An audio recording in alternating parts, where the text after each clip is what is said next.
let's just take things down a notch and then fight to the death.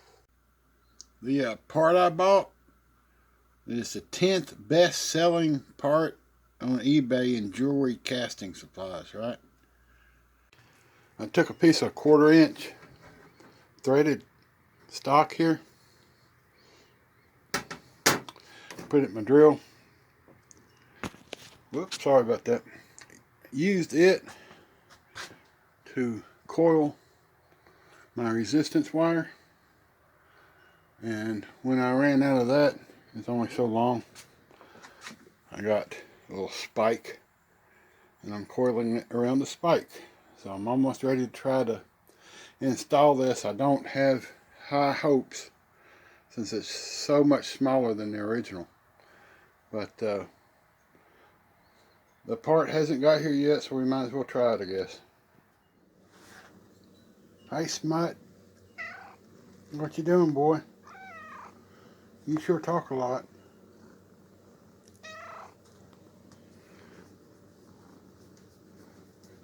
You think it's gonna work? Think it's gonna work? Oh well. I don't really think it's gonna work either.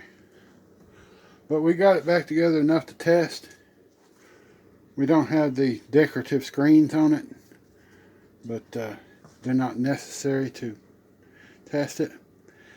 With this smaller gauge wire, I give it a 10% chance of working.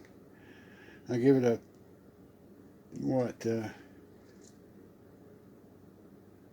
say a 70% chance of working for a little bit and burning out, and the other 20% it burns out immediately. So let's plug it up and see what happens. Well, I guess it was turned on. And I was flipping it upside down and back and forth trying to get it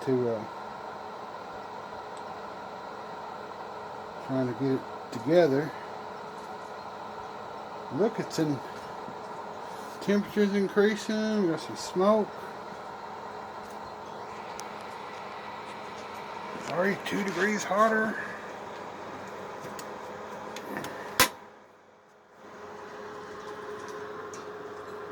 You can see no hot wire. See nothing glowing. Alright, I'm going to have a seat over here and watch it, see what happens. We'll be right back. 69 degrees. So far it appears to be working, but we haven't even hit 500 degrees yet, so we'll just keep watching it and check back when it blows up or hits temp. I've got 752. Got a little smoke. I did put a crucible in there. Figured it would be better to run it with a crucible than without. But still climbing. We're at 1400 and still climbing. I'm becoming cautiously optimistic that this might actually work. I turned it off. Why'd you turn it off, Jim? Well, I'll show you why I turned it off. It's supposed to be sticking up out of that. It's not supposed to be flush. So I had all that copper in there and I was hoping I could melt it and pour it out, and then it did that. So great.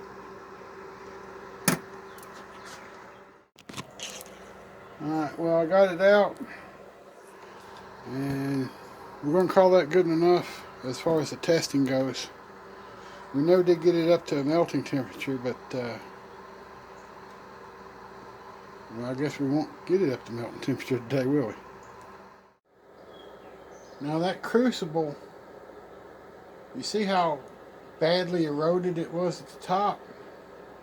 I have a feeling a lot of that was due to it being so hot and exposed to oxygen, because that lid does not sit real well. You can see daylight through it there, see? So what I tried to do to help that a little bit is the insulation in the lid. I purchased another piece and put it under the piece that's in there now, so it's twice as thick as it was. So hopefully that'll prevent these $40 crucibles from only lasting 5 or 6 pours.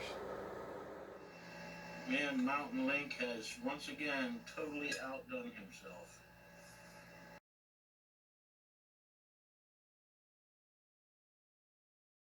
Well, let's take a look. Let's take a look at this antimony skull real quick, since we most likely won't be making another one. I love these bags. They were fairly cheap on eBay. I cleaned it up best I could. Considerably shinier, like here than here, right?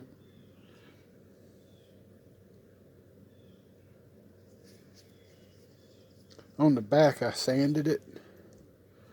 I sanded it until the belt broke. Turns out the adhesive on 40-year-old sanding belts isn't all that strong.